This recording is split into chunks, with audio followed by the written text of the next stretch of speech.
And now, our feature presentation.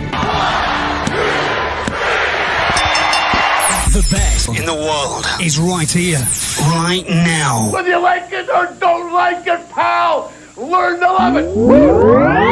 Ladies and gentlemen, welcome. All right, listen up. Now it's our time to step forward. It's time to bring the NWA back into the spotlight.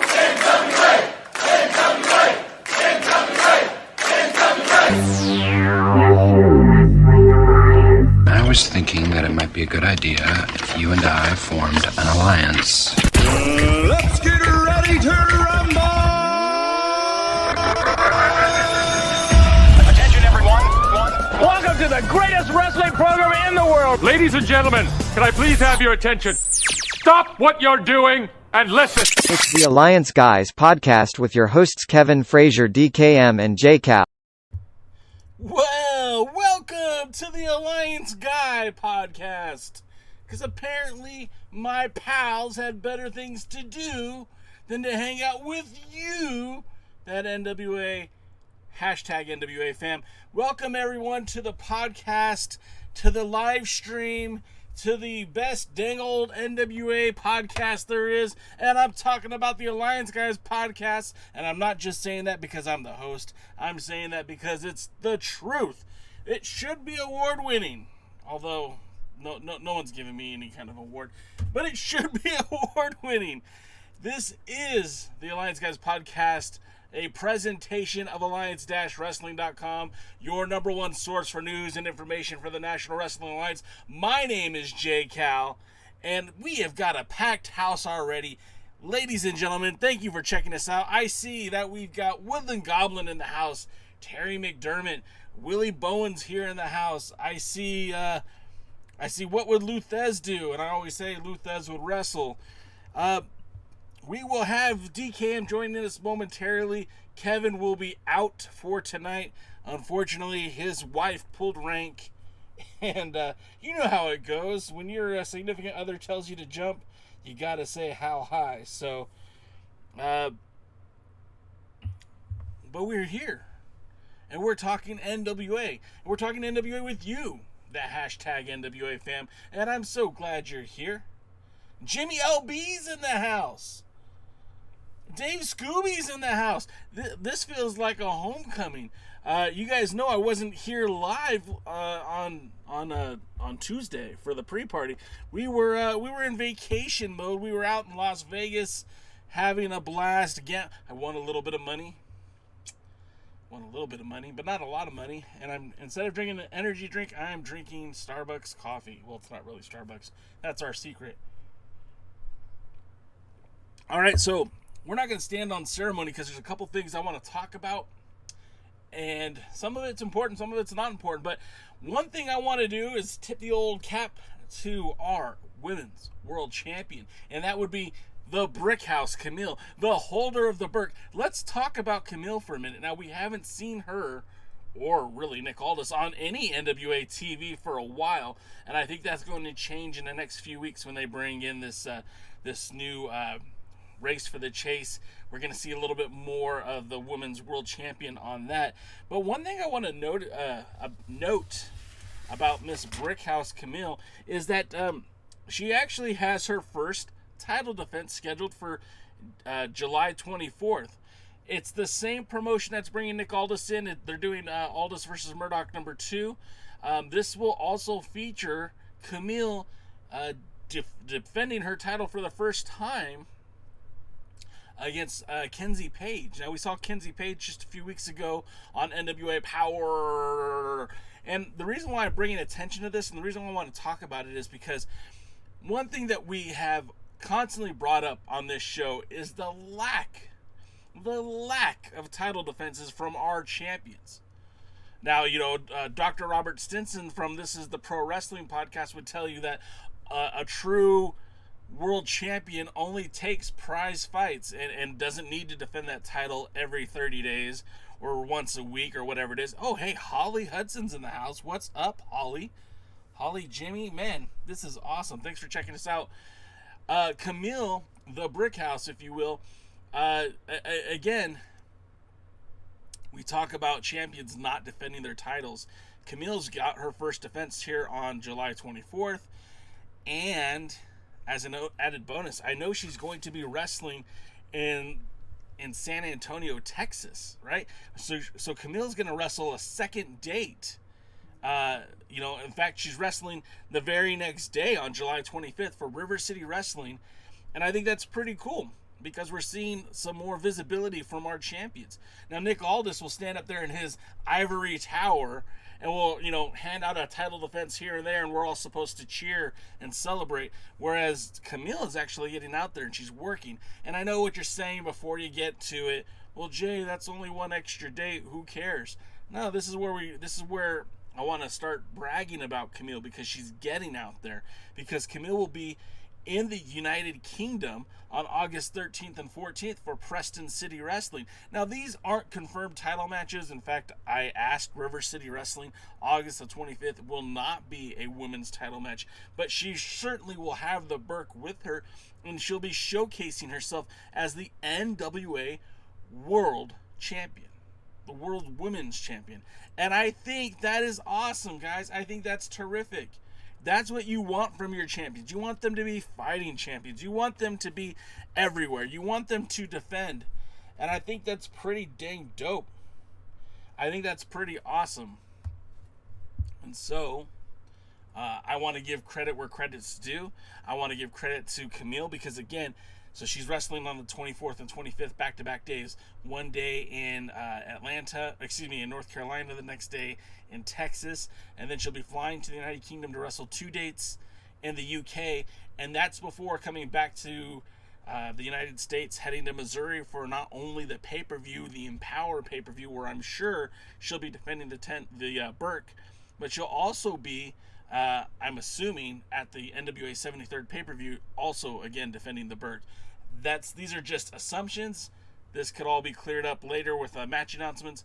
Until a match card is announced, I'm just going to assume that Camille will be defending that title in all of those places. So I think that's pretty dang cool.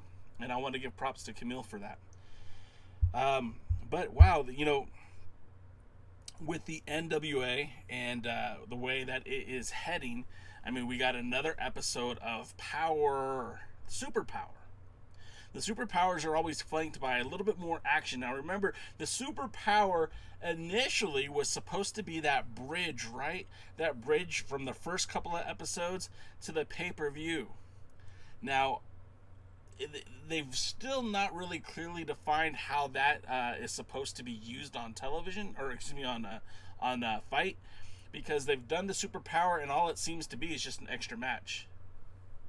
So, with quarterly pay-per-views, it does kind of give a little bit of excitement, but it didn't feel like this was anything special. Remember when the first Superpower was filmed, I mean, we had some really extraordinary matches. We had the blow-off between Mama Storm, at the time Danny Deals, and Jack Stane versus Tim Storm, and it had a big match feel to it. It was also the debut of Camille in-ring action.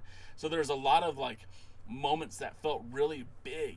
And I don't feel like the NWA has delivered on that big feeling, that big push. These aren't Clash of the Champions. This isn't the Jim Crockett Clash of the Champions style of shows. They're just regular wrestling shows. And again, there's not a huge problem with having regular wrestling shows. It just doesn't feel as significant. Now, I see a lot of the comments here in the chat. Willie Bowen says, that is why I'm a fan of NWA Pro Wrestling. Their World's Heavyweight, I think you just meant World's Women's Champion, and the Tag Team Champions traveling around the world defending their titles. I mean, it's something we definitely would like to see more of. I mean, personally, I think the titles need to be defended. See, that's the thing. Before we get to Power, the thing about a world champion, right? Because the WWE has their own world heavyweight champion. Hell, they have 2 of them, right? AEW has their own world champion. Impact technically has the same world champion, but the point remains, there's still a world champion that represents AEW, that represents Impact, that represents New Japan Pro Wrestling, that represents AAA in Mexico, that represents CMLL. Every single wrestling promotion has its own version of what the world champion is supposed to be. But historically, the NWA World's Heavyweight Champion was a champion that traveled abroad. He didn't just defend that title in the NWA. He defended that title in multiple promotions, because back then the NWA wasn't a singularity. It wasn't a single promotion. It was a sanctioning body. So that meant the world champion, who would wrestle at the Grand Olympic Auditorium and face Chavo Guerrero Sr., I'm talking about Terry Funk here, would go on to wrestle in Dallas and in Austin. He'd go to wrestle in the Omni in Georgia. He'd go wrestle in Florida. And the thing about it is that title meant something because that's how it was treated. And when Vince broke off, and when ECW broke off, and when all these other promotions, the AWA, and eventually WCW, New Japan Pro Wrestling, when all these promotions splintered from the original NWA, their world champions remained world champions in that promotion only. You never really saw John Cena go to New Japan Pro Wrestling to defend the WWF World's Heavyweight Champion. You never saw Stone Cold standing in the ring against, Masahiro Chono in New Japan. They just didn't cross over like that. Now, I mean, we're seeing a little bit of that change with AEW and kicking down of the forbidden door, but for the most part, these champions are only champions in their home promotions. Whereas the NWA World Champion was recognized ceremoniously around the globe for being a world heavyweight champion.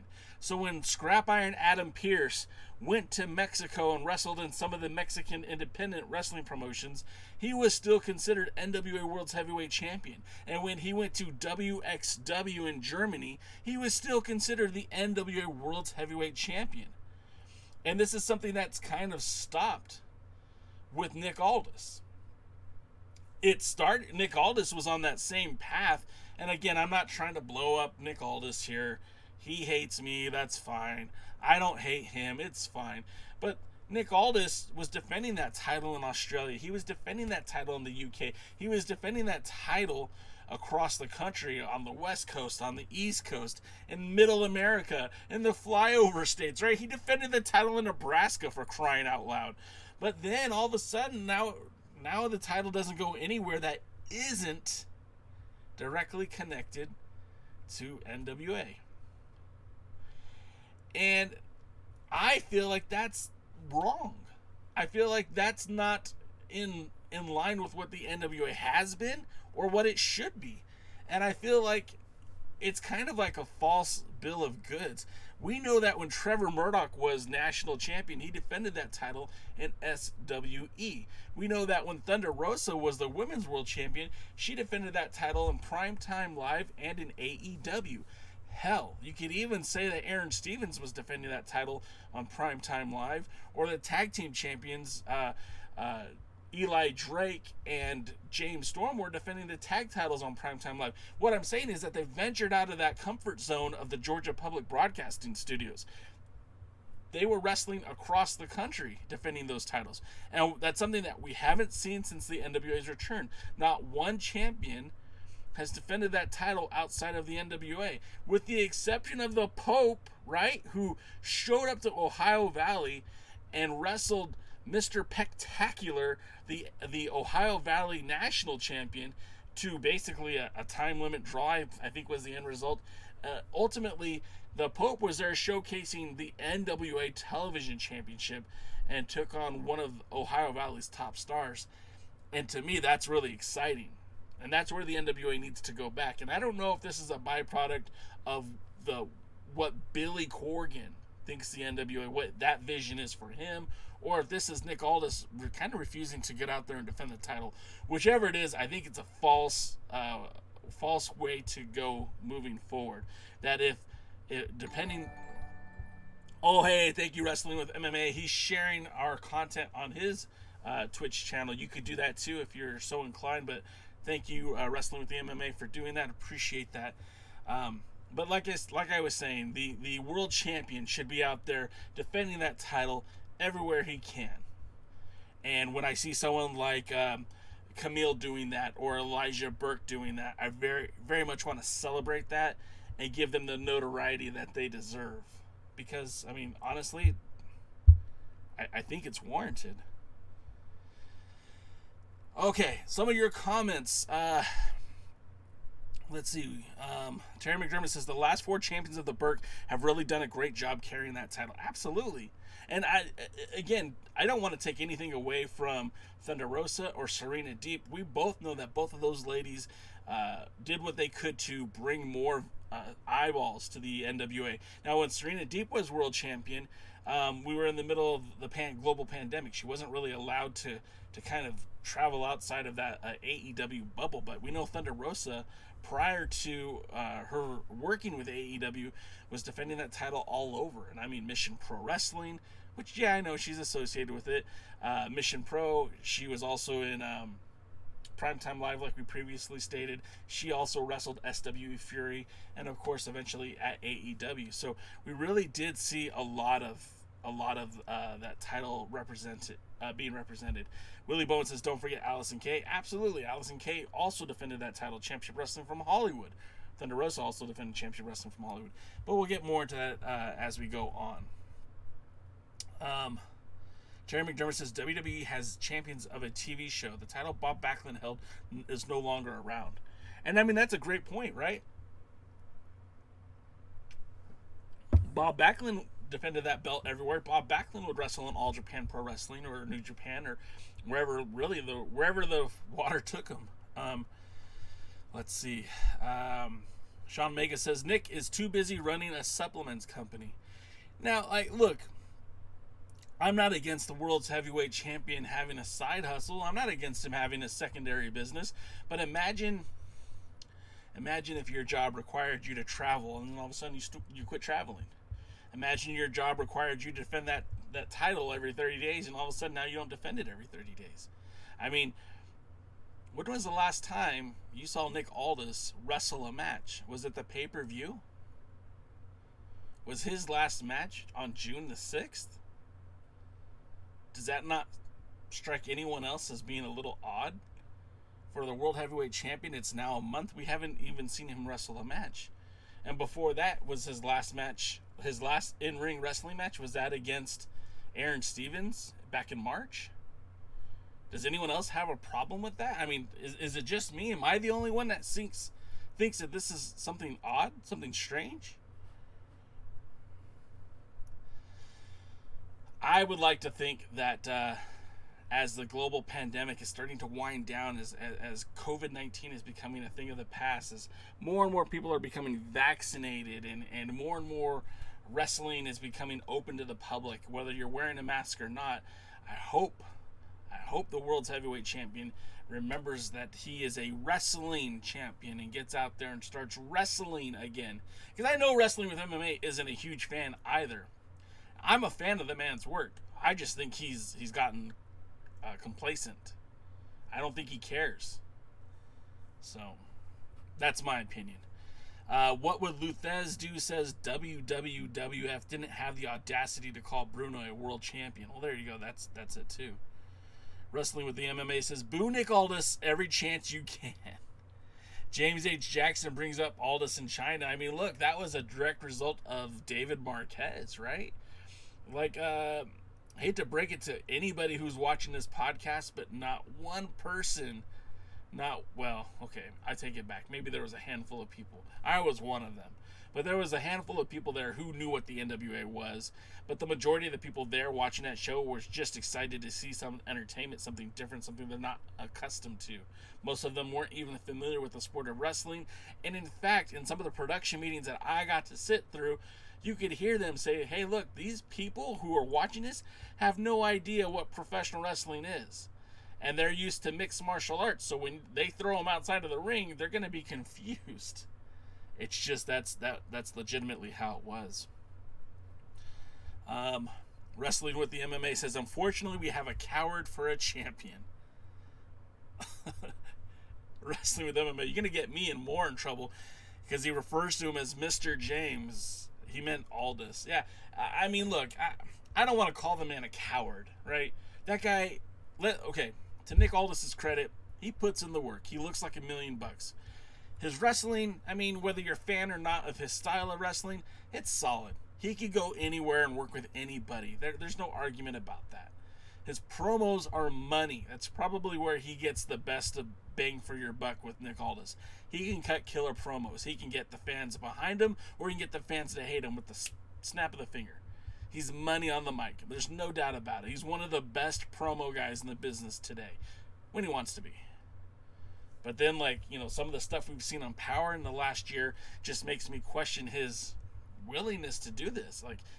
Are you not happy being a pro wrestler?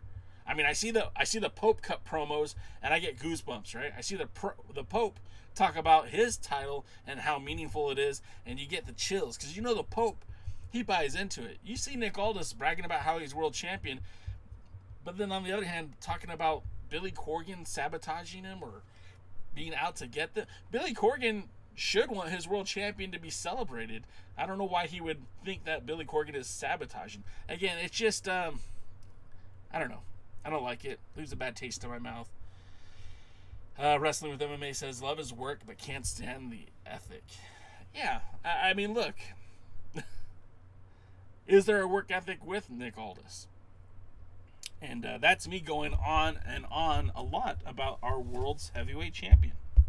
But let's talk about power, shouldn't we? I mean, that's what we do here on this podcast, is we talk about NWA Power with you, that hashtag NWA fam. And again, thank you for being here.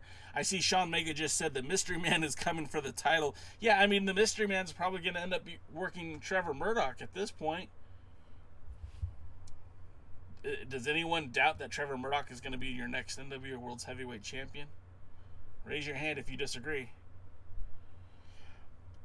Superpower kicks off, and one of the most surprising things of all the NWA is that we actually had a wrestling match within 3 minutes of NWA Power kicking off. And we get the title match that was supposed to happen last week with Sal Rinauro taking on the Pope. Now this is match number 6. A victory for Elijah Burke puts him on the track to number 7. Of course, if he gets 7 successful title defenses, he is going to be in line for that NWA World's Heavyweight Championship. And I got to be pretty excited about that, and I hope you are too. And now we're about to try something different and something I haven't done before. And that is, we're going to try to bring somebody onto the podcast. Of course, it's not going to work, right? We're going to try to bring somebody on while the podcast is going live. And like I said, we don't do that too often, so we'll see how this works out. But bear with me for just a second here while I stall to bring on our buddy DKM. So let's see if I can do this without too much more delay.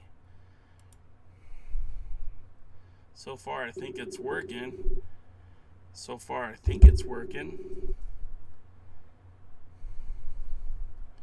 All right, let's see if I can bring you onto the podcast now, Mr. DKM. Oh. DK, you're still with me, right? Yep, you're brave. Well, I'm not important. You're the one that's important. I'm just trying to get you in the right spot. I agree that I am the one that's important. I do not argue that at all. I don't know if they can hear you, but they can't see you yet. So, guys, thanks for being patient with me while I bring DK up. And I think I've got him in now. Now, do you guys see DKM? DKM, you're on. I'm so proud of myself. We're all proud of you, Jay. So what have you been boring these people with for the last 25 minutes or so? Well, the last 25 minutes, we went on a rant about what I'm very impressed with Miss... oh, you're on mute. Now you're good. Say something, DK. No, I'm good. All right. I was wondering what you were boring the people with for the last 25 minutes. So that was the question. The last 25 minutes, we were talking about Camille and how I'm excited to see Camille already out there. I know it's been a while since she's defended the Women's Championship. She won the belt. She hasn't had her first successful defense, but now we're going to see her. She's showing up on the same night that Aldous and Murdoch 2 is happening. She will be defending the title against Kenzie Page. And then we also know that she's going to be wrestling River City Wrestling the very next day. I know it's not a title match, but she's going to be showcasing herself as the NWA World's Women's Champion. And then, of course, in August 13th and 14th, she's going to be at Preston City Wrestling in the UK. And again, I'm assuming she's going to be either defending the title or at least showcasing it. So we spent a lot of time talking about what it takes to be a champion in the NWA. And yeah, that's about it. We're just getting into the TV title match. TV title match? Talking about that show? Yeah, that show, NWA Power. Oh. I watched that this week. Were you surprised that it took them such a short amount of time to get to actual wrestling this week? I can't say anything they do anymore actually surprises me, but I was happy that they got to it quick. I will say this: 2 minutes and 20 seconds is what I have written down, as long as it took for the show to start till us getting actual wrestling, and to me that is such a breath of fresh air. Yeah, wonder how that happened. Maybe they've been watching this podcast, anyways. We get this. They need to, because we love them. We really do. We just wish they would, make more sense when they do some of their things. More sense. I mean, let's talk about this TV title match, because this is one of the things that I liked that the NWA did. It's one of those things that I felt like they did a great job in presenting not only the match, but the importance of why the Pope needed to win. Because remember, Pope is trying to climb that seven steps, right? That's lucky 7. And when he wins this match, it puts him one match closer to challenging for the 10 pounds of gold. We get a Sal Rinauro who's beaten up. I mean, he looks worse for wear. He's selling that arm, and he does a fantastic job selling that injury. It's the little things that matter, right? He goes for the Irish whip, but he can't pull with the right arm. He has to use his left arm. At one point, he goes for the DDT, but it hurts his left arm, so he switches to the other arm. And I just felt like that's the little things that matter. And it shows just how much a professional Sal Rinauro is, even though he's low on the roster, even though he's considered enhancement. Just to see those little things in action against a guy like the Pope, it made that match so much sweeter to me.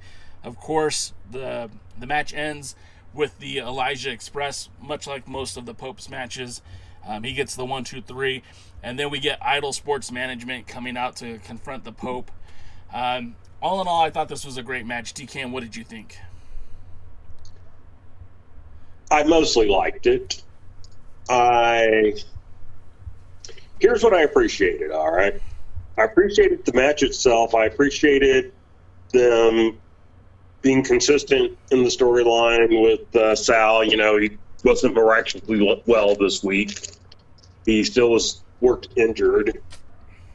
And, and that all told the story. So I like that. If there was a guy you're going to have the Pope defend the title against who was injured, I don't know that I would have picked Sal.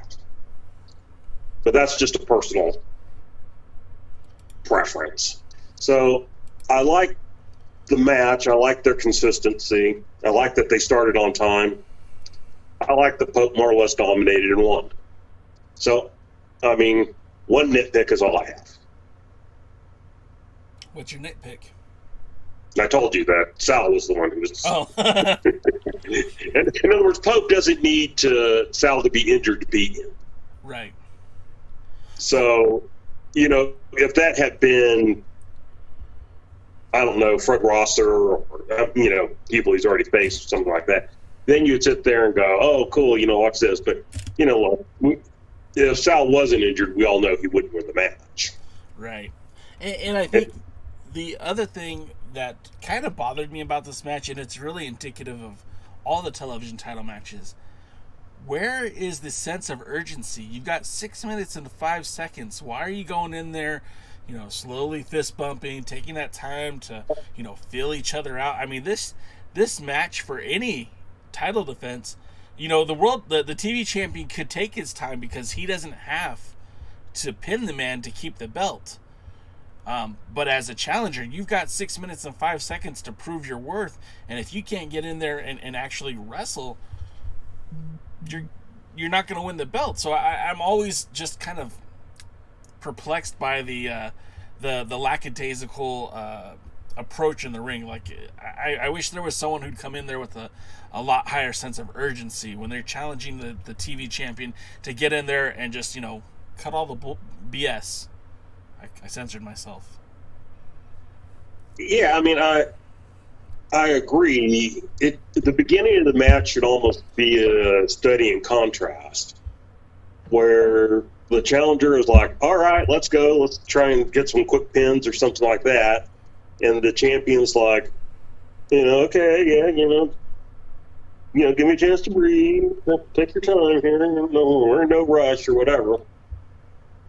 And I will tell you where part of the problem lies is that so many of their matches are short anyway. Yeah. In that, I think I pointed out, I did stats on this show. I didn't have time this week. It's been a very busy week at work, so I didn't have time to sit there and, check how long each match went and everything. But, it's not, they have lots of matches that end in under 5 minutes or around 5 minutes. So it's almost like the 6:05 time limit is meaningless because so many matches that's all they go anyway. Yeah. So, which is sad considering so many shows they only have 3 matches. Right. And so if you're only going to put 3 matches on a show, some of them need to go 10 minutes, or even ones like the main event, they should go around 12 or so, make it seem like a main event. And I think that's where some of the psychology gets lost in the wrestling. I think they need to do probably a better job of why is that 6 minute and 5 second time limit important? It's not just a gimmick number. It also should affect how the match runs. I agree. And some of the comments in our chat room that are going on right now, Sean Mega thinks that the Champion Series should provide more wrestling. Sean, from your lips to the NWA ears, I really hope they do that. Give us a little bit more wrestling, or a lot more wrestling, really. But we'll have to wait and see how that goes. Wrestling with MMA says Sal is a top guy in my bookings.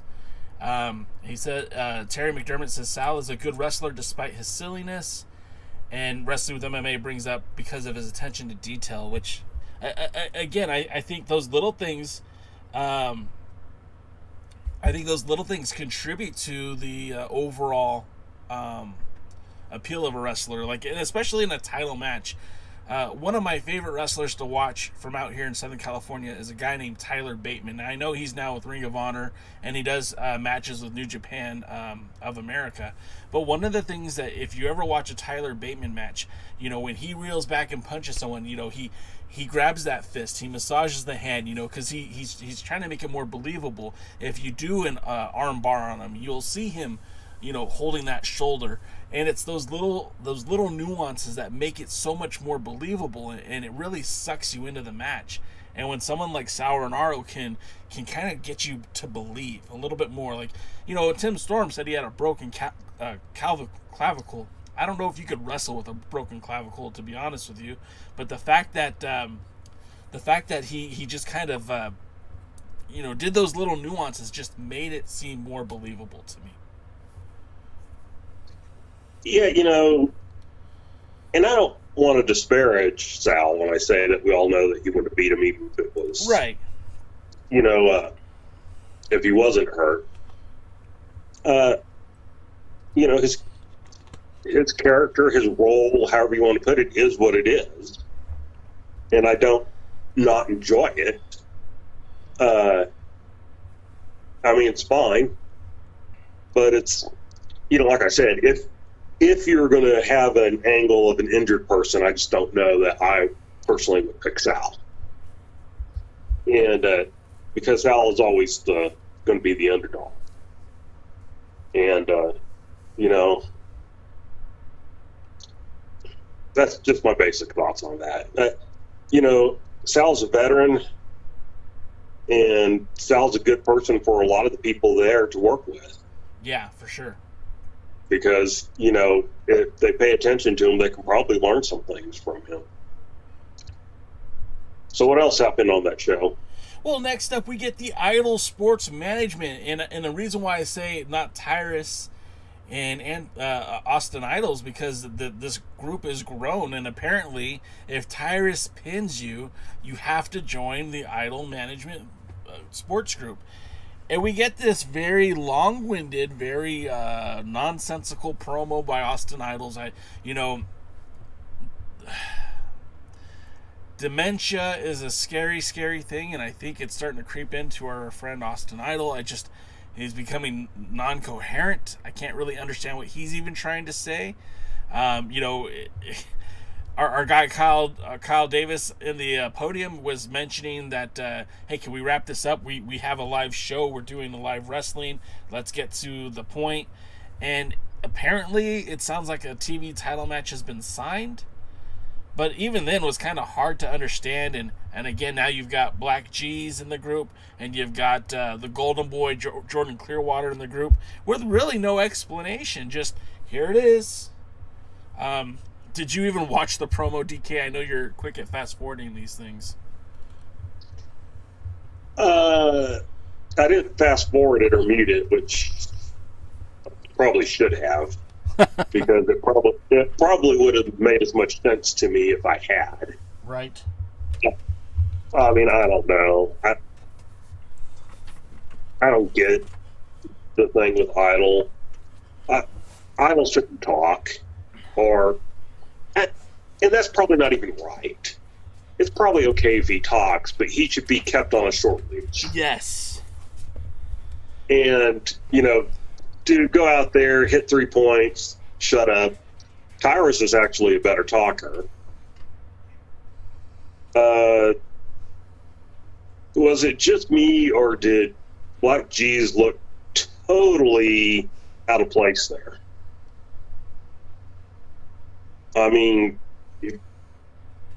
He's what? An inch taller than Marco Stunt, something like that? I don't know. Our good friend Kikuchi said that he had in the past worked a show with him, and he was legitimately like 5'4". And well, he looks legitimately like 5'2". Yeah. And you know what would be interesting to me, and look, this is fantasy booking 101.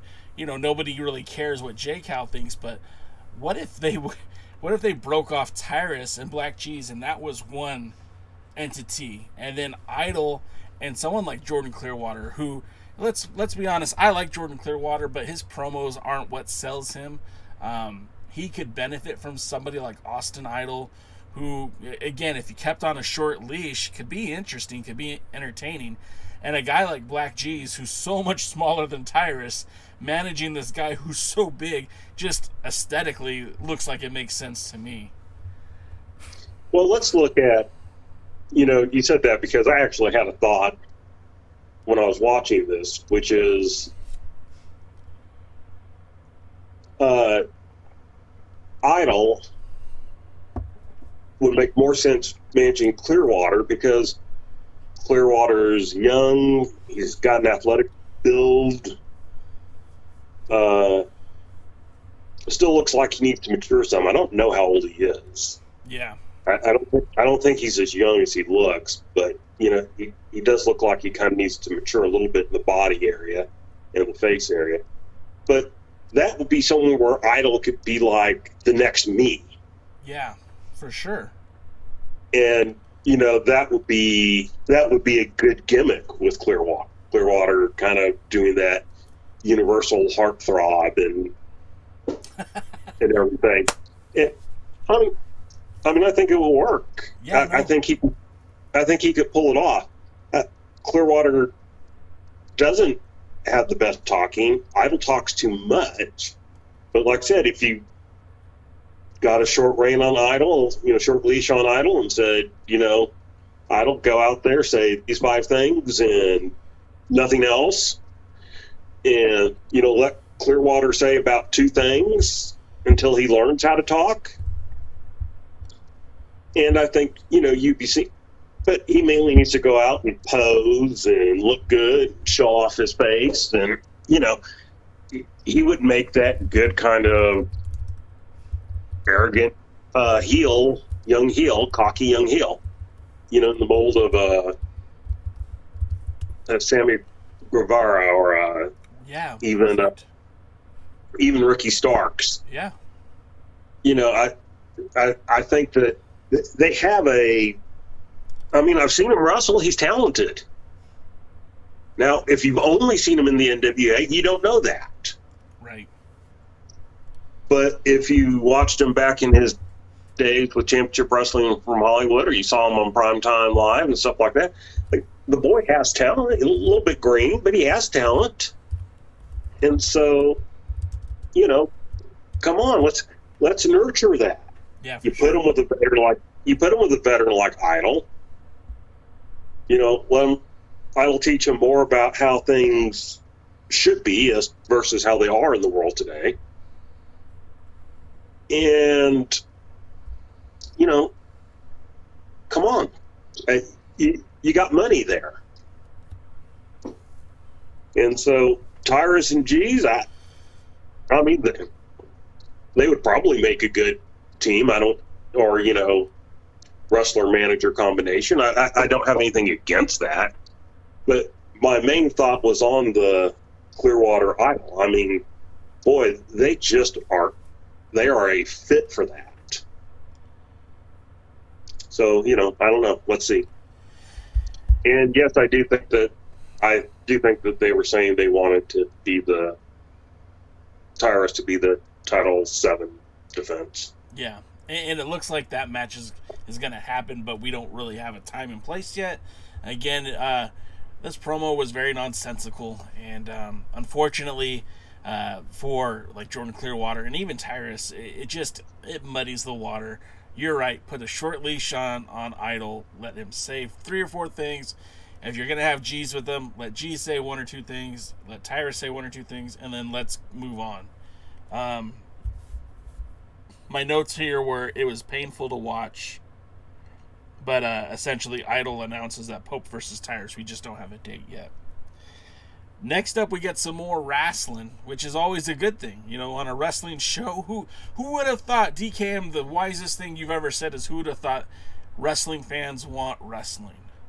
And on this episode, I kind of feel like we got some more of that, right? Because we got, next up, the match between 2 former women world champions and their mentorees, their proteges, which is kind of weird for me to even say, too, because we're talking about Skye Blue, who, yes, Skye Blue is young, but Kylie Ray has almost as much ring time as Thunder Rosa. In fact, there was one line that Velvet Sky said was that growing up, Kylie Ray, who was teaming up with Serena Deeb to take on Thunder Rosa and Skye Blue, growing up, she idolized Thunder Rosa, and I looked it up because that sounded weird to me. Thunder Rosa has been wrestling for about 6 years. That's just how good she is. She took 6 years and became something very special in such a short amount of time. Kylie Ray's been in the ring for about 4 years. So we're only talking about a 2-year difference. And I don't think Kylie Ray grew up watching Thunder Rosa when Thunder Rosa wasn't in the ring when Kylie Ray was growing up. It just, like, you don't have to make these, like, weird statements. You could say that she idolized her from, you know, watching her wrestle, sure, you could say stuff like that, but don't say she grew up watching her wrestle. Especially when, like, you know, Wrestling with the MMA just posted a link to Jordan Clearwater's age, saying that he's 24. CageMatch.net is a resource that fans could literally go and check these wrestlers and find out when they were trained and how they were trained. And literally, you could look up and see that Thunder Rosa and Kylie Rae have been in the ring like more than a handful of times against each other. So it just kind of kills it. And I know this is supposed to be a reality crafted by Billy Corgan, but let's keep some reality in it. Let's not say stupid things. Anyways, I thought the match was really good. It was solid. It had a finish, which I was shocked at. Kylie Rae is a lot better than I think even the announcers are giving her credit for. Serena Deeb was great in that villain role. Thunder Rosa continues to be just the best damn wrestler on the planet. And Skye Blue looked really good in that babyface in peril. I think everyone did their job the right way, and I thought the match was pretty good. What did you think, DK? I mostly enjoyed the match. I got very frustrated with the ending, with Serena Deeb going and pulling Thunder Rosa off out of the corner and hitting her head on the ring apron. And, you know, they've only done that 4 times so far since Power's been back. So it's like, when you repeat things over and over and over again, you make them meaningless, and you make them go, why is everybody so stupid? And so that bothered me almost as much as I liked the match. Well, then that, and of course, anything that happens outside the ring or with persons on the ring apron is 190 times more effective than if that happened in the ring. So now Rosa was like out until the end. So come on, stop that. Now, as for the rest of the match, I enjoyed it. I like Kylie Rae. I think they're going to have to be careful. I think her character can get old if they don't keep it fresh. So, you know, they're going to have to watch her a little bit, how they use her. But I enjoy her ring work. I enjoy Thunder Rosa's ring work. I enjoy Serena Deeb. You can tell she's a veteran, and she knows what she's doing, and she knows how to make people look good. And I thought Blue looked good being in the ring with them. Yeah. So, not necessarily as not necessarily as good as them. No. But looked good being in the ring with them. Right. And, you know, a lot of that was Deeb, to be honest. And so I think this is where, like, I think they're doing things right if they build it. The fight off to the back at the end kind of didn't do a lot for me. But I did like the clean submission. And I did not like Kylie Rae necessarily looking so surprised by it. But, and I think that's, again, where they're going to have to watch the character a little bit. Yeah, for sure. But overall,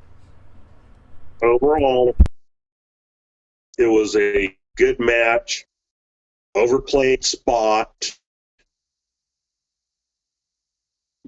That sums it up for me.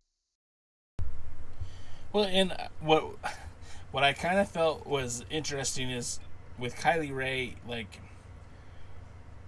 although you would assume she's a babyface, they kind of keep putting her in these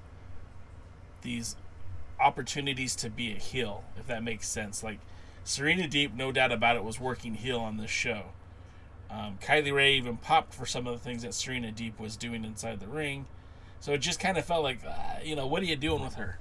And again, I think you're right. If they don't reel it in, if they don't come up with an actual plan, people will get bored with Kylie Rae. When Thunder Rosa debuted in the NWA, they had a plan. I think they fast forward that plan because of how over she got. But I think the plan was for her to eventually get to that title shot. I don't think they meant to. I don't think they realized what they had until she actually debuted. But then that brings us to. Go ahead. I'm sorry. If I can get in there, I will never love Thunder Rosa more than when she called Dave Marquez Gordo. Yes, that was so beautiful. And the funny thing about it is, if you guys know Dave personally or you're friends with him on Facebook, you can see his weight loss journey. And even before those tapings, like, he had lost a lot of weight. It's like, damn, what would she say about a guy like me? But that's almost what made it perfect, was knowing that he had lost so much weight, and she was, I mean, just the way she said it and everything when talking to him, it cracked me up. Okay.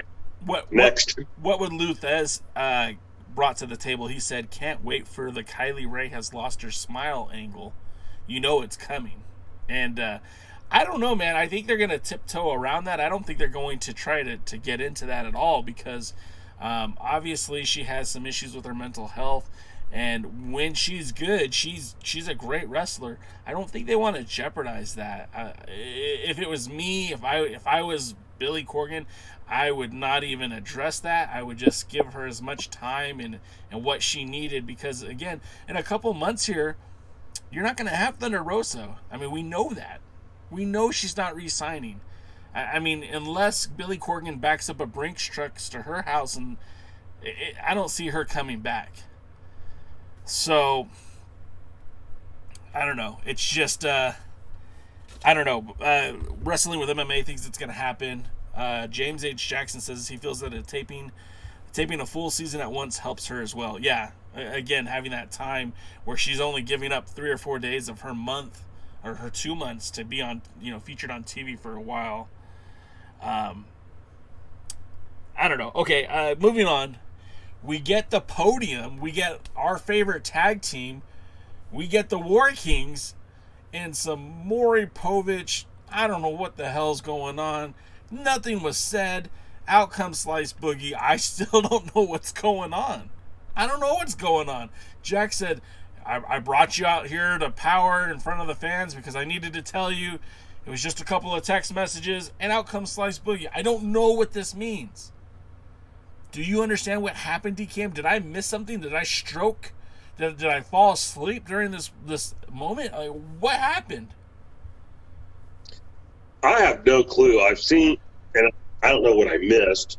I've seen something on the internet that was suggesting that basically, like, Dane was saying that Boogie's his new tag team partner or something. I don't know. Honestly, as soon as I saw Slice Boogie came out, I just kind of dropped my head and thought, I'll get a drink. Make it a double. Yeah, make it a double. And the joke there, for those of you who do not know, is I don't drink. So, all alcohol. And just, although sometimes I think I should. And especially when I watch the show. But I don't know. This is another thing. Kevin brought this up one time. When you go watch Slice Boogie other places, you go, that's a talented guy that could be somewhere. He needs to change his name. He needs to get some ring gear, but he could really go somewhere. But even the NWA puts him in things where Jack Dane quits to go look after his partner in a match. And it's just, I don't know. And then the other thing that I'm wondering about is, like I said, Dane and Crimson are still teaming together other places. So I almost feel like maybe they're setting Boogie up. Maybe Dane will go to protect him and then turn around and hit him with a chair. Yeah, that would, if they do that, if they do kind of that Ric Flair, Four Horsemen, and Ole Anderson, Ric Flair to Sting, Ole Anderson to Dusty Rhodes, and others, where it's like, yeah, dude, we're going to be friends now, but it's all set up because I'm really going to beat the snot out of you as soon as the opportunity's there the way I want it. As soon as Terry Funk and the Great Muta are out of the picture, we're going to beat the crap out of you, Sting. Yeah, right? So I do not know. Yeah, but I can at least hope. We coined the phrase a couple weeks back offline, poorly crafted drama, and this is exactly what it was. I am a huge Jack Stane fan. You guys, we talk about this all the time. I was a big Jack Stane fan when he was making that run for the 10 pounds of gold. It was part of what was exciting about that era of the NWA. They still had that loose relationship with New Japan Pro Wrestling, but at that point, it just kind of felt like the titles weren't going to even be coming home anytime soon. And Jack Stane's push to get that title match, how he unified those titles. I mean, he was one of the coolest dudes we ever had on the podcast. Just a very fun guy to talk to. I've spoken to him offline. I've seen him at shows. I've talked to him. He's a great dude. But this was just bad. And, I don't know, is the big reveal that Slice Boogie's his son? He kind of looks like Jack's son. If you've seen Jack's, if you follow Jax on social media and he posts pictures of his wife and his stepson, he kind of looks like Jax's son. They bear some resemblance. I don't know if that's what Billy Corgan's thinking. I don't know if that's what's going on here. It just doesn't make sense to me. Why break up a perfectly good tag team when they could carry your entire division? Crimson and Dane could carry your entire tag team division and really bring something special about the NWA tag team division, something that it's lacked since day one. Since Billy Corgan purchased the NWA, they haven't been able to figure out the tag team division correctly. And this is just another, to me, a failed opportunity and poorly crafted drama. Yeah. For those of you who are on certain Discord channels, had a conversation with some of our friends in another group, and one of them responded, well, I can tell you why everything they do is logical and makes sense, or it's not illogical, or it makes sense for them, stuff like that. Yeah. And my basic thing is, you have to tell me that I can make it logical or I can explain it. That's where the problem lies. You shouldn't have to tell me. I should see it's logical, and I should understand what they're doing. You shouldn't have to go, well, if you take this into consideration and that in consideration and, everything, I can make this logical. Well, yeah, and I can make it logical why some of this stuff is crap. I don't know.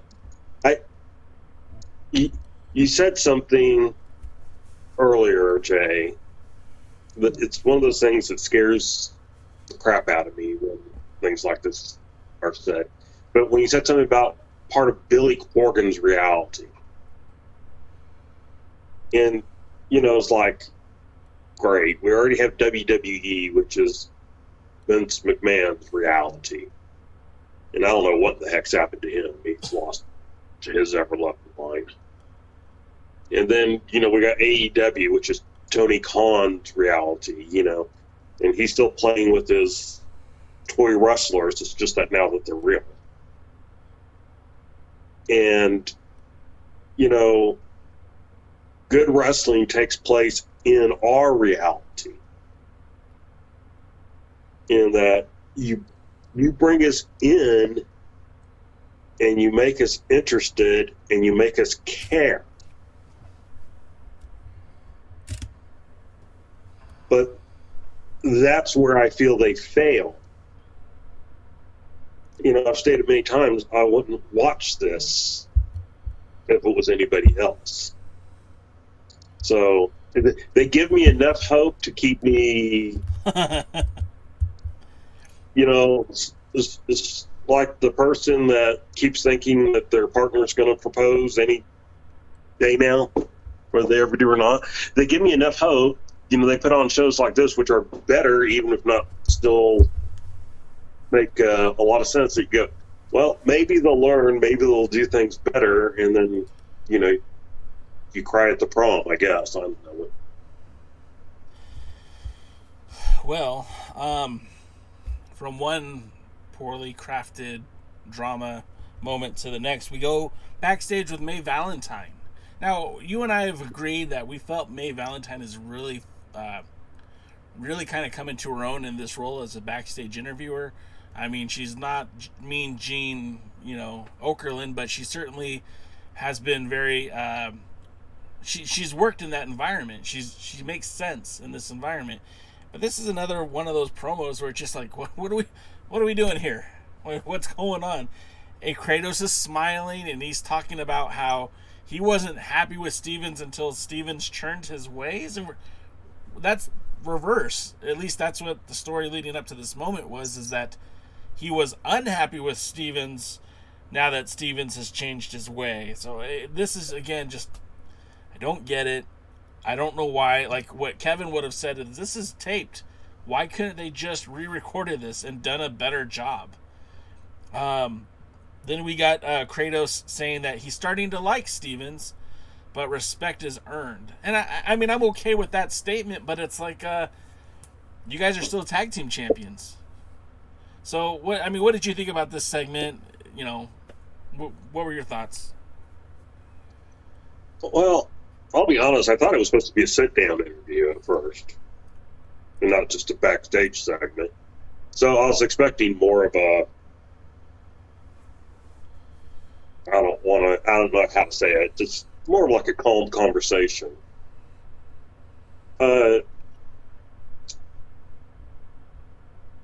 NWA hates tag teams. Didn't make sense. I don't get it. I don't see. I've said they needed to pull the trigger on what they're going to do with this team back at the last pay-per-view. They seem to be content not doing it, but, you know, having what is basically a joke tag team. We don't like each other, but we're trying to work together. The other one just needs to change their ways. But somehow we win. And we normally win because Kratos breaks the rules and Stevens didn't see it. Okay. I mean, it is a story to tell, but it's not a story I'm interested in. Yeah. Yeah, I mean, that's a great... There's a story to be told, but it's just not that interesting of a story. That should go on a t-shirt, because, again, there was... Who's watching this and go, oh, man, they're back on the same page. All right, let's go Kratos and Stevens. Let's go conquer the world. No one cares. Like, and I like Aaron Stevens, and I even like JR Kratos. I think Kratos is awesome. The tag team could work if they wanted it to, but it, just like you said, it feels like they hate tag team wrestling, and it's just not interesting to me. Let's go to the next match, and this is probably one of my favorite matches of the night. Probably one of the best matches I've seen on Power. And that was the 6-man tag NWA Lucha Rules, which I had no idea there was an NWA Lucha Rules. That's news to me. We got Haxari teaming with El Rudo to take on La Rebelión and the returning Homicide.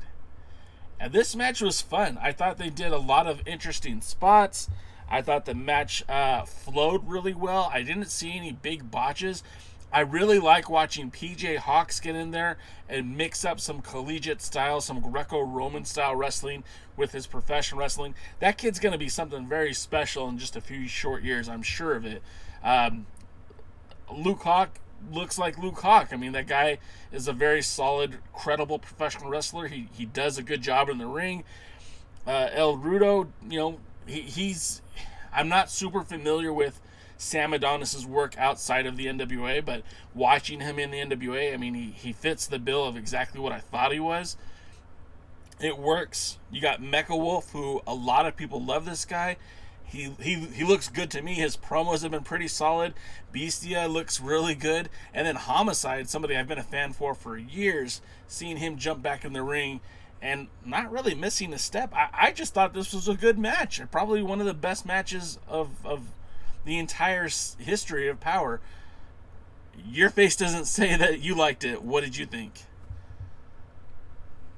Actually, I was just thinking about several things, which probably why it looked the way it did. Honestly, it was good for what it was. I mean, I didn't have any problems with it.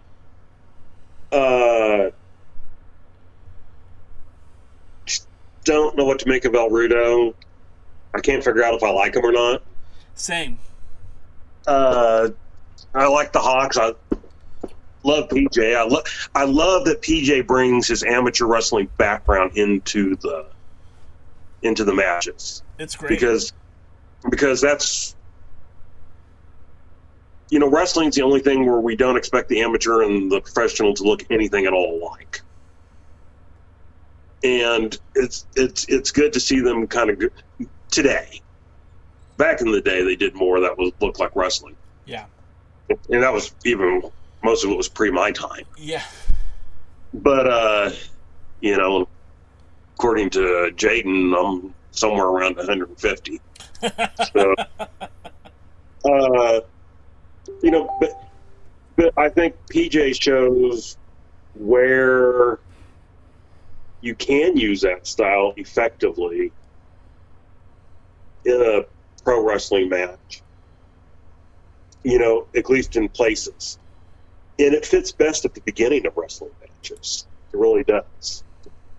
And so I think you have, like Jordan Clearwater, I think you have the possibility of building a star in PJ Hawks. Oh, agreed. If you handle it correctly. I like La Rebellion. I don't know why that people tend to pronounce it the French way instead of Spanish, but hey. I like them.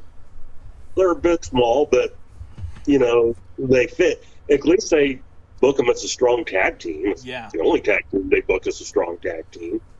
So if you're going to book them as a strong tag team, let's get that at the next pay-per-view and put titles on them. Heck yes. I will say I had a small pop for Homicide's return. It probably would have been bigger if I thought, he's going to come in and, actually be something here in the NWA. But, let's be honest, his bigger commitment's going to be to ROH and other places that he's currently working. But, it was cool to see him back. I'm sorry, go ahead. Well, I was just going to say, so, in an isolated thing of just watching this match, I enjoyed it. It was good. As I was watching that match, I kept thinking to myself, if they decided to really kind of push that TV title as a more important feature than what it is, because, when each week we get these matches, these qualifying matches, where it's less, talent that's not over. I'll just say it like that. They're not over. Colby Corino, PJ Hawk, and Sal Rinauro, we both love PJ Hawk, but he's not over on that roster yet. And we tend to get these matches of guys who aren't over. But if they really wanted to make this thing serious, have guys like Luke Hawk and guys like Homicide battle each other for that spot to wrestle for the TV title. You could almost set up a whole real division with some of these other wrestlers instead of like just the warm-up guys. I don't know. It just felt like, man, I'd pay to see Homicide versus Luke Hawk in the ring. I'd pay to see Homicide versus the Pope in the ring. I'd pay to see, these kind of matches. I just wish they would spend more time developing these things. Am I alone? Did you feel any of that, or? Well, I didn't think about that during this match, but as you bring it up, the TV title and TV title matches would be good places for the people who they bring in for a set of tapings who probably aren't going to be around for the next set of tapings. Yeah, that's fair. And I'm not saying you can't put storyline people in there. But, Pope's getting ready for a 7 title defense, and, we're in our second set of tapings. So, but yeah, you bring in Homicide, you bring in, I could even handle El Rudo, Luke Hawk, and I can handle some of the young guys, but first of all, do away with the 3-ways for the qualifications. And second of all, some of the people who are qualifying probably should, or who are being in the qualifying matches, they should probably already have, 1 or 2, up to 3 wins under their belt in the show.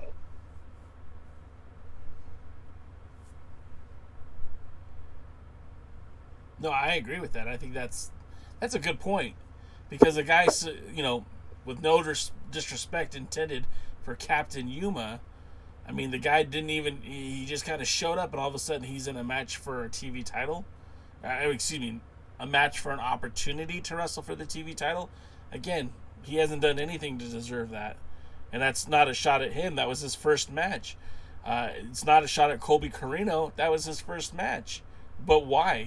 That's an excellent point. Why are these guys getting these opportunities when it's not really warranted?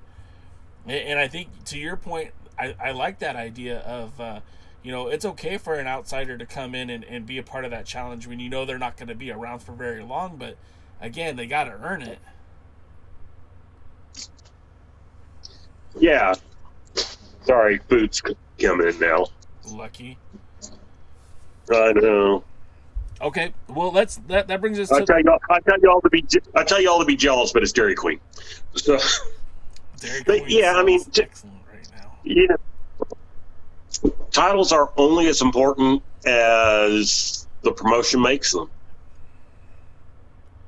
And so, if you bring in quote unquote names, or at least mid-card names, or people that someone knows from either ROH or one of the other places, then they can certainly, they're established, they can prove them, they've already proved themselves. They will qualify for a match. So you set them in the ring with somebody who, hey, guess what? They've been on TV, 3 out of the last 4 weeks and they've won their matches. Then you're establishing something. So then we go, okay, I'll pick Mims. If you get there where, okay, Mims had, 3 matches in 4 or 5 weeks. He's won all of them. So now we're going to put him in a match with, El Rudo, who's also, won 3 or 4 matches over the last few weeks. Or you put him with someone like Luke Hawk, who has a little bit of a name on the independent circle, is a veteran and well-known. He can just come in, step into that match. And so, but then it means something. And, let's be honest, NWA doesn't do the best job of building people for title matches. But I would like to see something like that. Roswell brings up a point about the TV title scene. He says it should be like the Pure Division in Ring of Honor as far as the action and matchups And then he says, how title changes, I think he meant to see how many title changes has Ring of Honor had since its restart. Just saying. Not many, right? I mean, not many. Yep. And then Jimmy says that he would like to see a TV title defense every week. I mean, that would be kind of cool. See the way if they're going to start utilizing the YouTube channel, I really feel like it would be smart to put a higher caliber match on the YouTube channel, but without giving away the farm. And I think if you could rotate between maybe the national title and the TV title being your match of the week on YouTube, while still kind of keeping the heart of Power on Power, I think that would make a lot of sense. But again, it's a fine line to juggle. Some of these matches on YouTube, the high voltage series, I mean, they're calling them dark matches or old pay-per-view matches, so I'm not sure. And then Kikuchi says, the NWA builds as well as Tim the Toolman Taylor. Oh, that was awful. That was awful.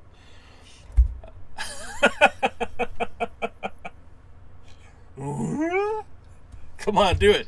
Do it one time. I don't know what you're doing. I don't know who you are. Did you never watch the show Home Improvement? I bet you Kikuchi's laughing. Yes, I watched it, and I'm pretty sure it was as punishment for not doing my homework. And then that brought us to tonight's main event. There was a main event? Yeah, it was the main event. It was the matchup that put Jay the God in the ring with Chris Adonis, who still wears the Masterpiece gear. Very confusing. Very hard to keep his name correct when they keep going back to calling him the Masterpiece. And it's the national championship matchup. He's still the Masterpiece. He still uses the Master Lock.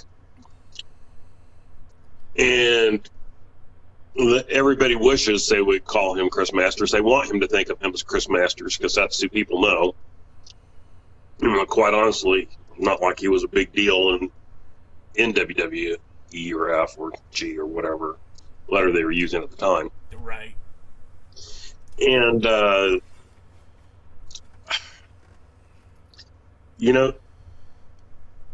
part of the problem is that when you're rolled full of big boys, you don't necessarily look as big as you do when you're in a rolled full of small people. Yeah. And so, Masters, I don't think he's at his biggest he's been. No. So, well, let's talk about the match, and we'll talk about how that fits in. So this was again the finals to the very short national title tournament. Of course, we know that JTG went through Fred Rosser and Sam Rudo to get this opportunity to wrestle for the national championship, and of course, Big Chris wrestled against POWERRR and his tag team partner Tom Latimer, and both matches were fine. I mean, there's nothing that blew me away on either of these matches, and when they get together in the ring, it's a WWE Shotgun Saturday Night match. It's WWE Jacked. It's WWE Main Event. It's nothing to write home about. It's nothing spectacular. And the oddest, weirdest thing is when you had Chris Adonis speculating that, if things get too out of control, he'll just have Tom Latimer come out.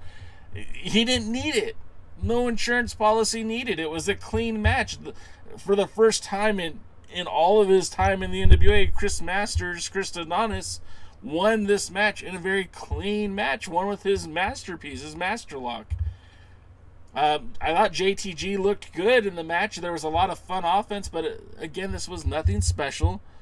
The match ended kind of on a weird JTG looked like he was out anyways. When Fred Rosser comes out and calls the match, it didn't make sense. Again, poorly crafted drama where they're trying to build tension between Rosser and JTG. I mean, as far as I know, unless something else happened, there are no more Fred Rosser matches. And as far as I could tell, I don't think there are any more JTG matches either. So I feel like that was it. And now that angle is not playing out anywhere else because, well, Fred Rosser is now exclusive to New Japan Pro Wrestling. So we're not going to see a matchup between Fred Rosser and JTG at the 73rd anniversary pay-per-view. And again, with Adonis winning the title the way he won it, it basically says that the whole last month was uneventful, unnecessary. There was no reason to strip him of the title. They just put it right back on him. It didn't do anything. It didn't make the national title seem any more special. In fact, if anything, it made it seem more of a joke. Because if Adonis could just abdicate at any time he wants, because he'll win it back, because who's going to stop him? I don't know. This was a very head scratcher. The match itself was fine. The implications of the match just totally sour me on the whole title. I was actually a little bit disappointed in the match. I mean, you probably picked the right word. It was fine. I was really expecting more from both of them. Yeah. And so that they had just kind of a fine match was a little bit disappointing to me. And I don't know why. I mean, there was nothing I could look at and sit there and go, oh, well, you know, there are a lot of botches, or just like, it was like it was a title match, but they weren't trying their hardest. 3/4 speeds. That's what they call it in football when you're practicing. They call it 3/4 speed. So you kind of go through the motions, but you're not really trying to hurt the other guy. You're not trying to really hit him. You're just going through the motions so you get the repetition. That's what this match felt like. Yeah. And then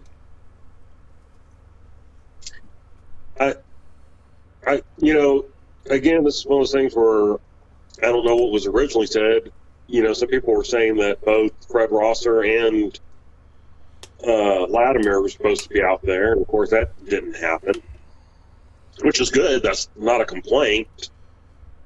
But then this is what I was talking about with Masters versus, like, Jay the God here, that he wasn't bigger than him. So when when you watch Bobby Lashley put somebody in the Hurt Lock, which is the exact same thing, full Nelson, people, it's called a full Nelson, all right? And that's what people should refer to it as. It is a full Nelson. They put them in the full Nelson. The full Nelson is not a submission hold, by the way. It's a control hold. And it does not put you to sleep. But, watching it didn't look right that Adonis was able to put JTG in the hold and keep it. Although what he did when he kind of started breaking it did make sense, where it started pounding him in the back and on the neck and everything like that. That all did make sense. He put him back in the hold. Basically, Jay's out of it. Jay in the wrestling match, not Jay, my partner over there. Both sentiments are true. True. Fred Rosser comes out, throws in the towel. Was the towel actually thrown in? No, he said, just ring the bell, and the referee rung the bell. And again, like they couldn't find a white towel to throw in the ring. They couldn't throw in a T-shirt. It was very bizarre. It was like the bell was ringing and everybody was confused. And it's like, well, Fred Rosser, called the match. And then the person who was upset by it was Dick Murdoch. Trevor Murdoch. Trevor. My daydreaming of the good old days, I guess. So Trevor Murdoch is more upset by it than anybody else, and he's the one having the confrontation with Fred Rosser, who says he's going to thank me when he wakes up or whatever. But you couldn't really complain about Rosser stopping the match, because it's not like he stopped it early. I mean, he was out. Yeah. Well, he released the hold. The guy fell and to the ground, and he was out. So it was like, okay, was Rosser wrong to do it? No, you can't really say that. Did he do it prematurely? No. I mean, it was weird, had no true understanding, didn't really seem to do anything other than, NWA, they hate tag teams, but they love dissension. And so I don't know who the dissension is supposed to be with. Is it supposed to be with Dick Murdoch? Is it supposed to be with Trevor? No, I want Dick. I want somebody who I really appreciate. And so it's supposed to be with Trevor Murdoch? Is it supposed to be with,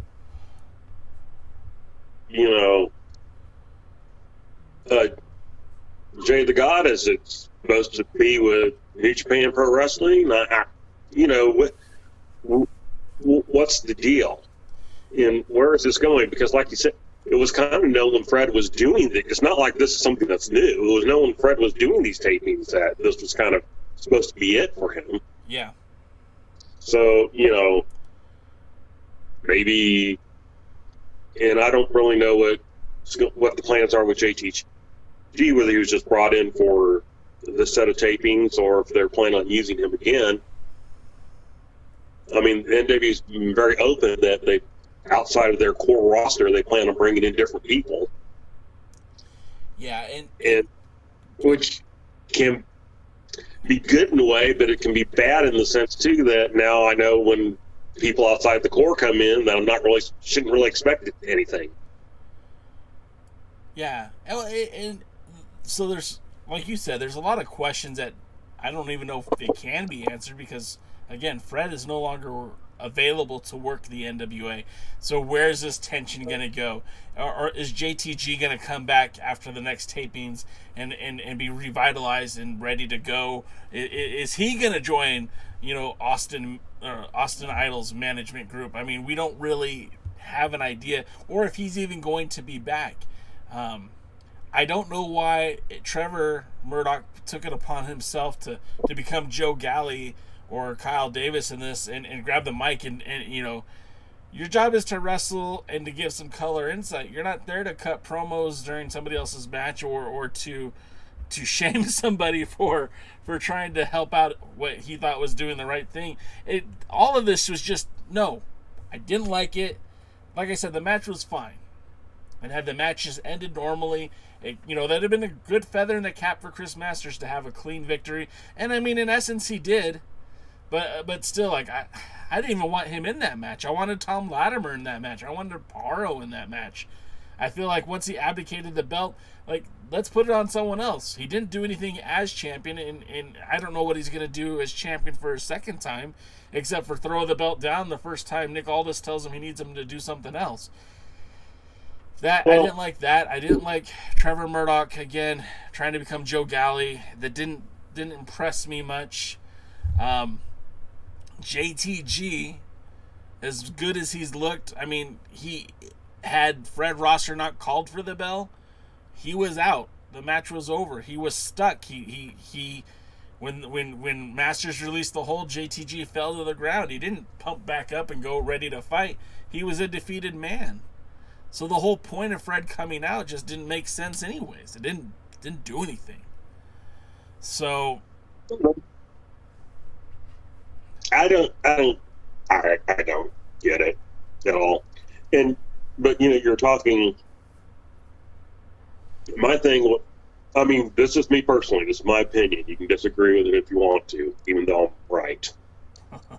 But it's like you were saying, Jay, that okay, what did this do for the title? What did this do for Adonis? What did this do for really any? Adonis gives up the title. He wins back. Everything that happened because he gave the title was meaningless. Because he gave up the title for a stupid reason. Yep. And someone goes, oh, well, he proved his loyalty to Strictly Business. Well, Strictly Business isn't even necessarily loyal to him. So that was kind of stupid. He doesn't even have a jacket yet. Yeah. And so, Aldis have made it very clear that people will come and go. I don't know who the decider is. I guess him. But it's just, and now you notice that that's kind of the one storyline that they've kind of dropped, not really made a big deal out of, outside of just that little bit of tension between Latimer and Adonis in their match. Which, by the way, did you notice that the three-way matches only had two friends against each other in Rosser and JTG, and then tag team against each other in Adonis and Latimer. Yeah. And then kind of like a third random person thrown in that we're not sure what the purpose was. Or do they even deserve that opportunity? Right. So, the last two national champions who are still there wrestling for the company weren't in it. And really, who are the top wrestlers in the NWA right now? I mean, are you basing it on... isn't it just like four?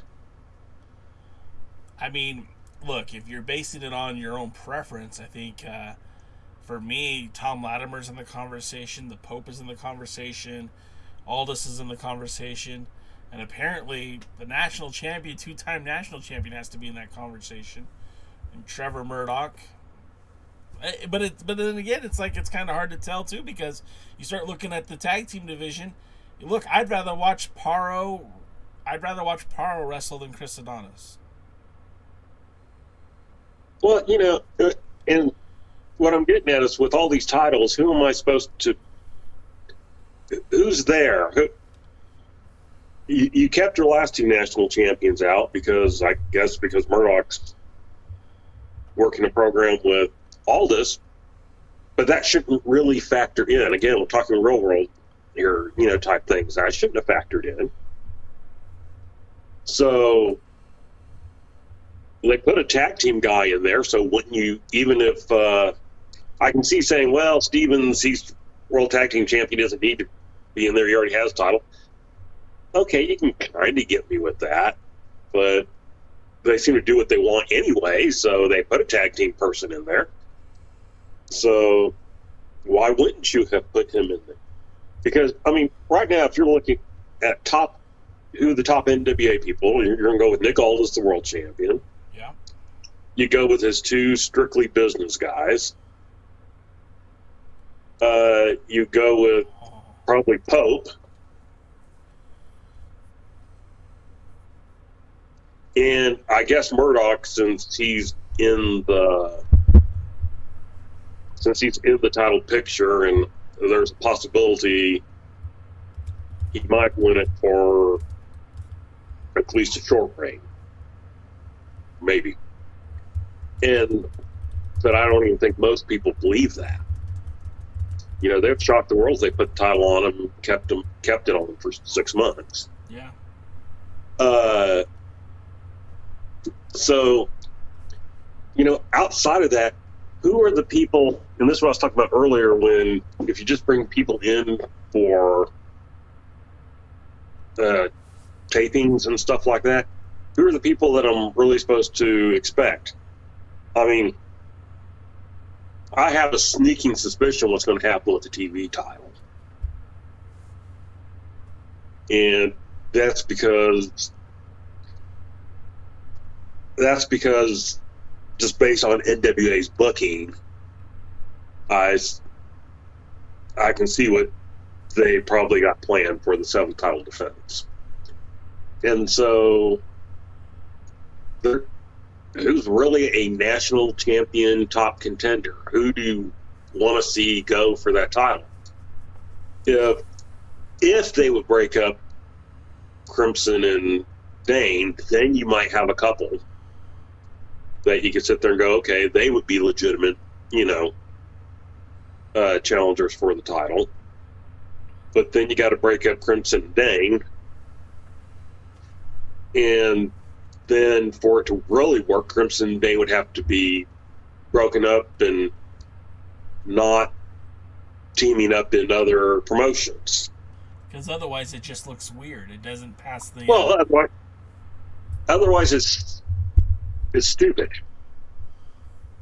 It's one of the biggest problems in indies today. I pointed this out back when we used to do the old podcast, is that, those that remember when Houston Carson, formerly known as Ken Carson, was a wrestler, and Mike Dell, who still does wrestle, but they could, in the very Dallas-Fort Worth Metroplex, wrestle as a tag team on one side and wrestle as two guys in a blood feud the next night on the other side. You know, this is what keeps fans from getting emotionally involved and attached, because it doesn't make sense what I see. Right. I can't get anything long term. So I don't know. Is there anything else you want to talk about? There's a couple things I want to talk about unrelated to the show. Yeah, I mean, let's go ahead and jump into that, because I mean that's the show. That was Superpower. Again, I thought there was a lot better wrestling than we've seen in previous weeks, but there's still these things that just don't make sense. Now we got four matches, the title match. Yeah, 4 matches. So that was good. That was really solid. All the matches had conclusions. Again, solid. Some of the matches were really good. Again, solid. But just the way that the national title ended, I don't get it. I don't get with what some of the promos they were trying to work. I don't get it. But let's get into what you wanted to talk about. What else is on your mind with regards to the NWA? Well, I got 3 questions related to the NWA, and I'm just, anybody that's still out in the chat room listening to us, please chime in with your thoughts, and we'll let Jay get started, and I'll share some of my thoughts. So, Jay, first of all, what do you think about this new explosion they're having on their social media, where they're actually posting stuff relating back to yesteryear and all that? Look, this is something that I think that they were poorly missing. Was a huge misstep for the NWA when they came back. I mean, look, there was mostly radio silence during the pandemic, and you would see the NWA tweet some things, especially with regards to Primetime Live, but when that relationship was dissolved, there wasn't a whole lot of social media presence for the NWA. Then when they pulled the content off the YouTube page, again, just this whole lack of what's going on. And now the social media platform, the NWA's Facebook, Twitter, Instagram, is firing on all cylinders. And I think this is just a tremendous move. I think this is a great move, because it shows to the common fan who maybe didn't pick up the streaming service, hey, the NWA is still running, it's still happening. And B, it connects some of those older fans to what the NWA is now. So when you're talking about Sting's victory at the Great American Bash, and you tie that into the NWA today, you're reminding fans who may have forgotten, hey, you know the wrestling you grew up with, the stuff that you really, really liked? Yeah, we're still doing it. You can come check it out. $4.99 a month to catch 4 shows, or you can watch some of the free matches on YouTube. I think that's a brilliant idea. Well, I think that's something that they've gotten right recently. Yeah. And I don't know if someone new took over, or the social media, or what exactly happened, but it's certainly been so much better than it has been. And especially relating back to the older things they talked about, like Dick the Bruiser, or, wishing different people happy birthday from years gone by, or talking about Sting winning the world title, or whatever. Much better of tying themselves to what the legacy is. And let's be honest, Billy in some ways would tie himself to the legacy beforehand, but not a great deal.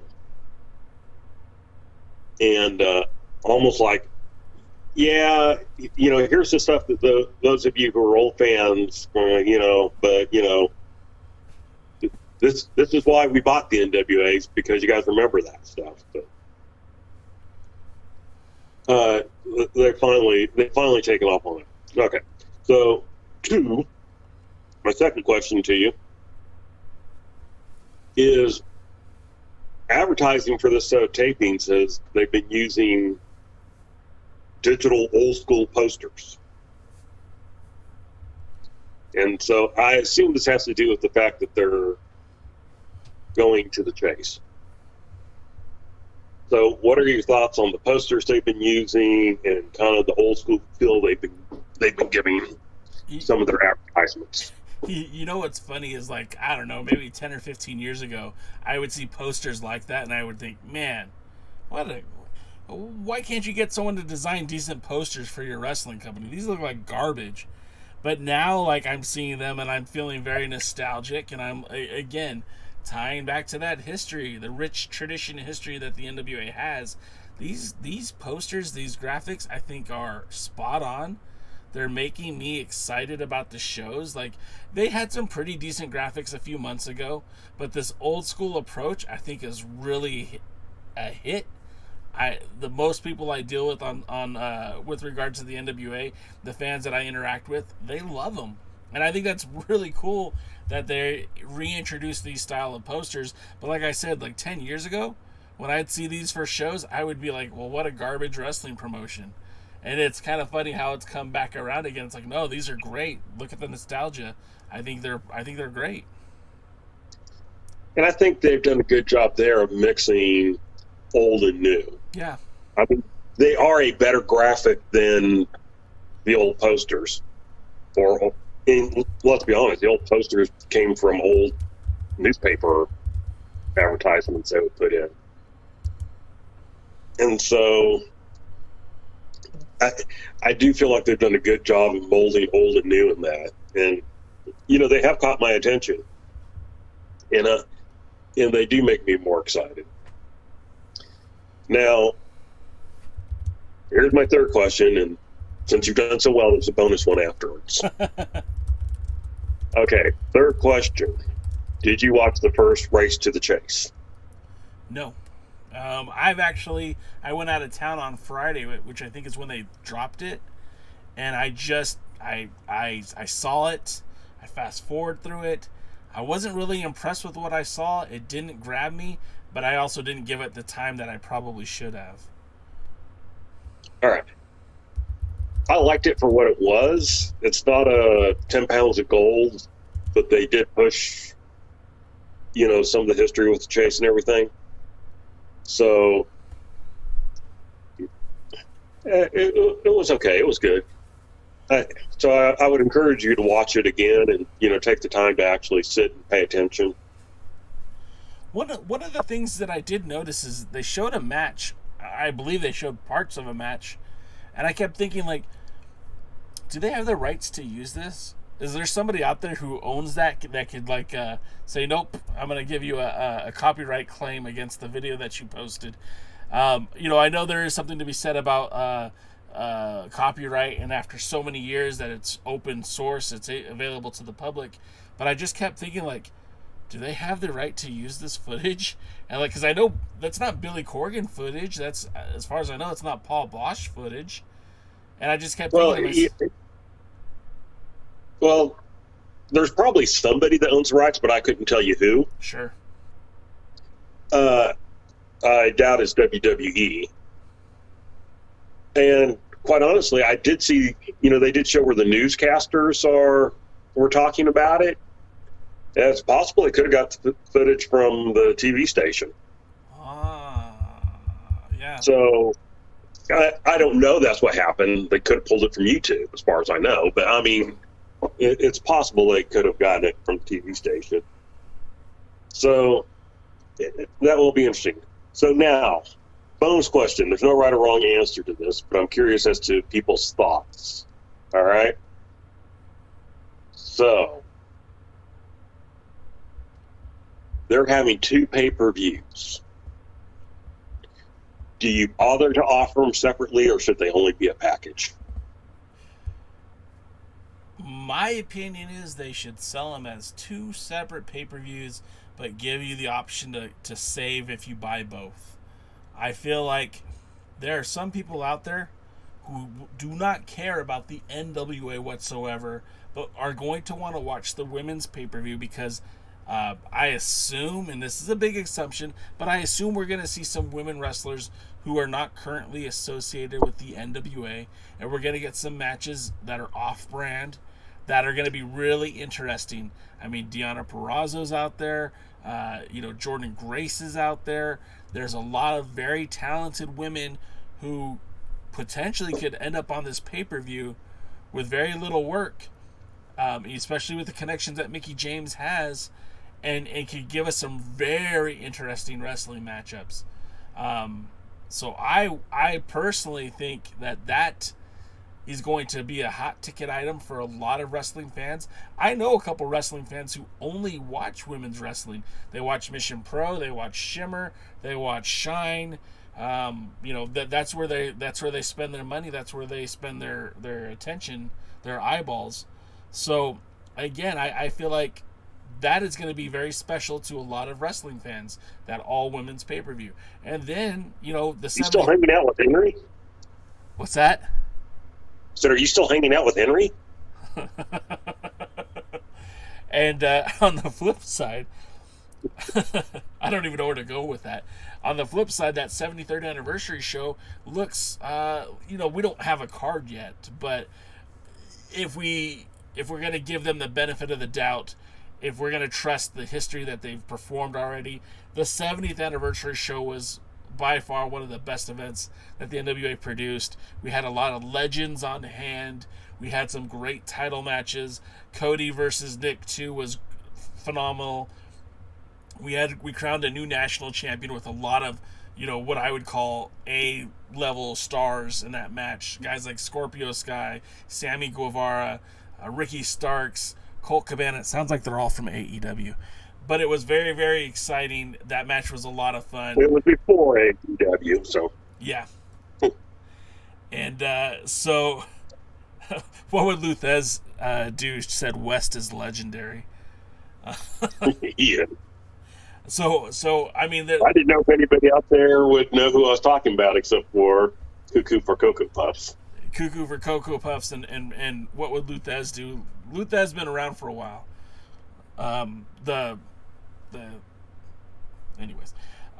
So yeah, I think the 73rd anniversary show itself has a lot of unique selling points, and of course, as we get closer to the chase, the history behind it, the fact that we're probably gonna get Murdoch,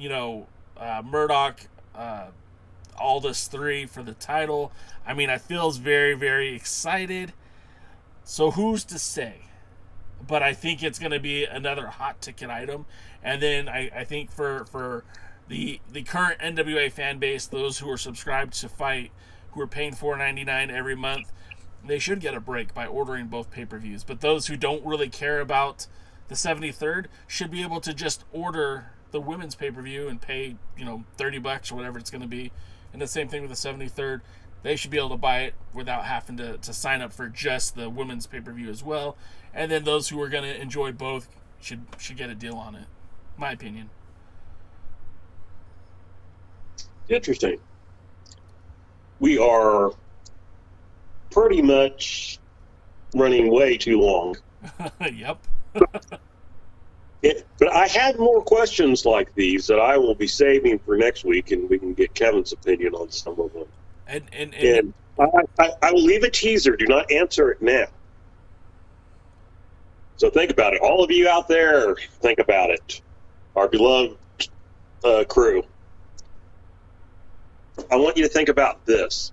Mickie James has noted that women typically only have one title to chase. And even in WWE, it was that way until just recently. Do you think if they had somebody like Mickie James behind it, again, don't answer now, that they had someone like Mickie James behind it that could put together a solid enough crew that they could introduce like a women's national title or women's tag team title? Don't answer. Save that for next week. People out there, think about it. Would that interest you? Could they do a women's only show? Would that interest you? So these are some things that have been going on in the sport of professional wrestling, some arguments that have been made in the sport of professional wrestling now for a while.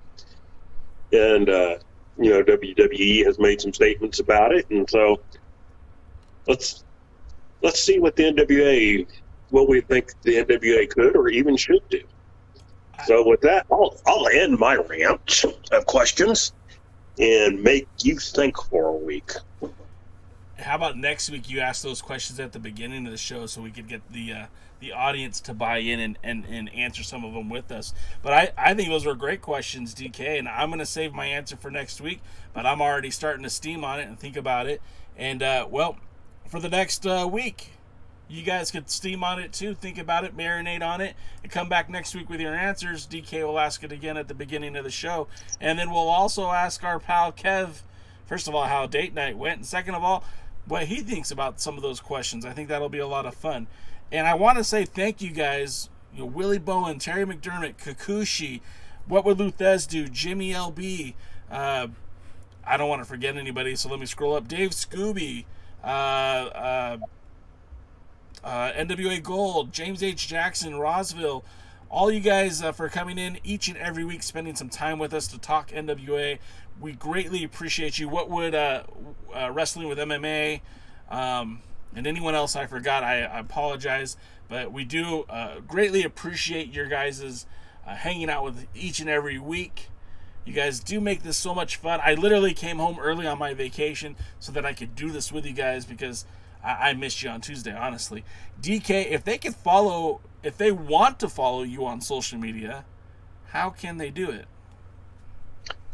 Twitter at DKMFWTX.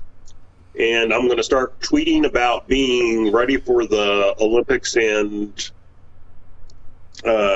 being a big fan of Gable Steveson and Kyle Dake. So you'll get a lot of amateur wrestling from me in the next month. And, and that's fun. They can also, are you on any other socials, or is that it? I'm on others, but they're just more personal. I don't really talk about wrestling that much on them. Cool. So I don't talk that much about anything in general. I'm not a big poster, but if I'm going to talk about wrestling, it's going to be on Twitter. If you're enjoying what you're watching right now and you want to help support the podcast, we do sell these pretty cool t-shirts that you can get, the Alliance Blog t-shirts or the Showcase t-shirts. You can get hats, not like this one, but with this logo on it. Again, you can get those on our merch store at alliance-wrestling.com. You can follow the Alliance Blog on all social medias at the Alliance Blog. And again, thank you so much for being a part of this show. We'll be back Tuesday for the pre-party with me, and that's where I'm going to give you my take on the show that you're about to watch. And then you come back and join us Thursdays with DKM and the former World Junior Heavyweight Champion, Kevin Frazier, and we'll give you some more of our hot takes on pro wrestling. Until next time, again, we appreciate you. Thank you. We'll see you at the matches.